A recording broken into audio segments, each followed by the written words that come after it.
On off. Okey, sambung lagi sekali. Okey. Okey. So, guna tenaga penuh dicapai apabila kadar pengangguran kurang daripada 4%. Kalau 2%, maksudnya pengangguran tu rendah. Okey, pengangguran tu menurun. Okey, kita kiranya kita akan guna tenaga penuh. Maksudnya awak bekerja, tak ramai yang menganggur. Ramai yang bekerja dan tak ramai yang menganggur. Maksudnya masa tu syarikat-syarikat tersebut memerlukan pekerja yang ramai. Maksudnya dia tak ada guna mesin ke apa. Okey, maksudnya diguna tenaga penuh. Okey. Okey, pengangguran geseran berlaku ketika ekonomi berada dalam guna tenaga penuh. Okey. Pengangguran geseran berlaku apabila pekerja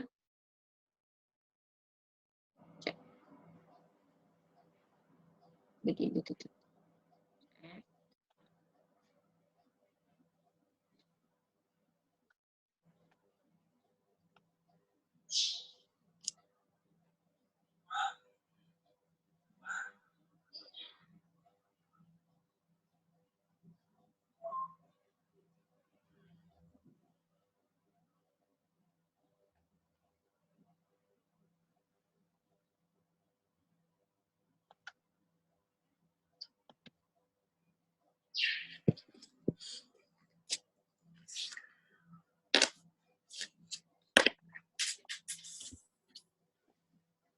Yang notes ni cikgu dah bagi ke dekat WhatsApp awak? Dah ada. Dah ada. Okey, so pengangguran geseran berlaku apabila pekerja berhenti kerja untuk mencari pekerjaan lain tetapi tidak mendapat pekerjaan serta-merta.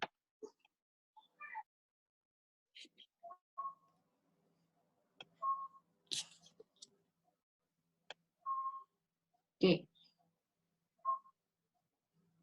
Okey, pengangguran geseran berlaku ketika ekonomi berada dalam guna tenaga penuh. Okey. Dan dia bagi tahu pengangguran geseran berlaku apabila pekerja berhenti kerja. Okey, pekerja ni dia berhenti kerja. Okey, dia cuba untuk cari pekerja lain tapi dia tak dapat pekerjaan serta-merta. Itu adalah kira pengangguran geseran. Contohlah awak sekarang bekerja bank tapi awak berhenti, awak kata nak cari kerja lain lah. So awak berhenti, kerja lain tu awak tak dapat lagi. Awak masih mencari lagi kerja lain. Itu adalah kira pengangguran geseran. Okey.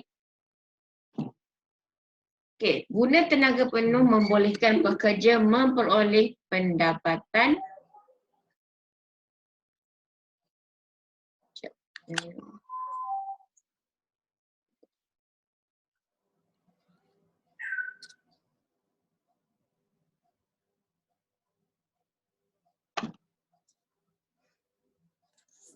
ini coding.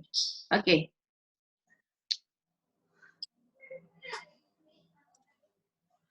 Okey, jom kita habiskan dengan cepat. Ada setengah jam lagi ni. Okey. Okey, pengangguran geseran mana tadi? Okey, guna tenaga penuh membolehkan pekerja memperoleh pendapatan bagi memenuhi keperluan dan kehendak dalam kehidupan. Okey, guna tenaga penuh. Okey. So dekat sini dia nak tunjukkan ada 4 jenis pengangguran bermusim. Pengangguran bermusim. Jenis pengangguran. 4 jenis pengangguran yang awak perlu tahu. Okey, soalan ni sangat famous. Okey. Banyak yang selalu ditanya dalam objektif. Okey, yang pertama awak tengok pengangguran bermusim. Ini ada jenis, kena ingat terus. Ingat B, K, S, E. Tak kisah macam mana bermusim. Okey. Kita akan struktur dengan teknologi. Okay, so kita tengok siapa itu pengangguran. Kalau bila guna tenaga penuh untuk boleh mencapai apabila pengangguran berkurangan daripada 4%. Adakah 7% tak? 4%. Bawa kurang 4%. 4% itu banyak mana? Kita 15 sebuah syarat. Seterusnya, kita lagi jenis pengangguran yang tahu. Pengangguran bermusim. Macam mana pengangguran bermusim? Kita tak sentuh soal 82. So, dalam buku ni dia lebih kepada dia just the point untuk awak faham. So dalam teks dia bagi penerangan lebih. Okay. Dan dia bagi contoh siap. Okay. Macam mana awak faham pengangguran bermusim? Okay. Kalau pengangguran bermusim, okay, untuk harian dia hanya dia berlaku dalam jangka masa pendek dia masa pendek. Okay. Apabila pekerjaan tamat, pekerja terpaksa mencari pekerjaan lain. Okay. Apabila pekerjaan tamat, maksudnya contoh dia dah habis kontrak. Macam contohlah cikgu ada bekerja dengan very good tuition secara kontrak contoh 6 bulan. Okay. So bila dah habis 6 bulan, cikgu kena berhentilah cari kerja lain pula. Okay. Itu dalam jangka masa pendek. So dia begitu start jika 2 bulan dia 3 bulan dia ada yang okay. Pengangguran bermusim. Faham? So kerajaan untuk mengatasi masalah pengangguran bermusim. Okay. So dia dah bagi apa peranan kerajaan untuk bantu pekerja yang bekerja secara jangka masa pendek berhenti nak cari kerja lain lagi. Okay. So apa kerajaan boleh bantu? Okay. Kerajaan dia memberi insentif kepada perniagaan supaya mengekalkan pekerja seperti pengecualian cukai tak berlaku gaji. Dia bagi contohlah awak boleh dekat kedai jual roti contoh. So awak tak ada kelayakan apa-apa. So awak kerja situ, awak cakap kerja just bulan 2, 6 bulan. Okay. Orang tu ambil awak secara kontrak lah contoh. Jadi apa yang kerajaan bagi kepada peniaga tersebut, perniagaan tu, okay, pada kedai roti tu, supaya kekalkan awak dalam kekalkan awak bekerja. Jadi sebab apa dia nak kekalkan awak bekerja? Sebab dia nak atasi masalah pengangguran bermusim. Okay, maksudnya pengangguran berjangka masa pendek. Dia nak atasi, dia nak suruh awak bekerja lama lagi dekat syarikat, maksudnya dekat kedai roti tersebut. Okay, so mana kerajaan dia bagi ke atas perbelanjaan.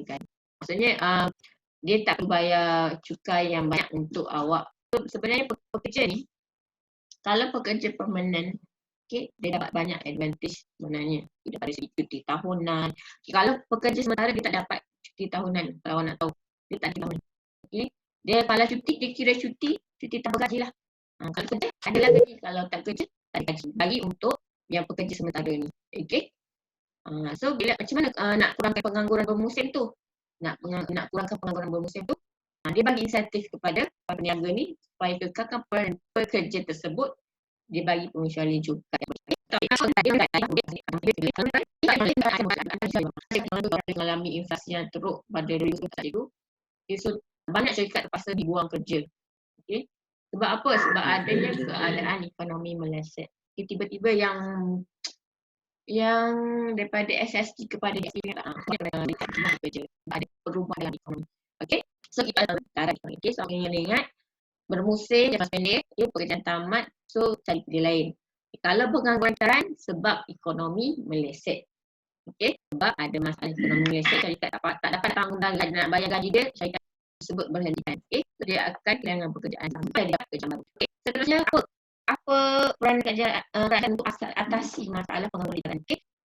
Kerajaan dia menjalankan dasar fiskal dan dasar kewangan untuk memulihkan keadaan ekonomi supaya perniagaan terus berjalan. Maksudnya dasar fiskal, macam mana dasar fiskal? Maksudnya dia kena ubah sesuai, dia kena carilah cara untuk atasi masalah yang kenapa boleh terjadinya permasalahan, kenapa ekonomi meleset. So dia kena kaji balik segi kewangan, segi fiskalnya. Okay.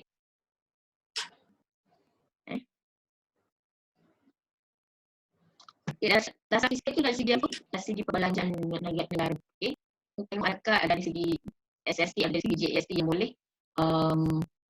So dia kena kaji dari segi itulah. Okay, ekonomi. Kalau kita nak cakap dengan lebih lanjut pun tak boleh sebab benda ni dia pihak kerajaan dulu atasilah benda ni. Okay. Dari segi ekonomi, dari segi perbelanjaan. Okay, untuk supaya terus bila ekonomi dah stabil, so dia tak adalah nak buang pekerja kan. Okay.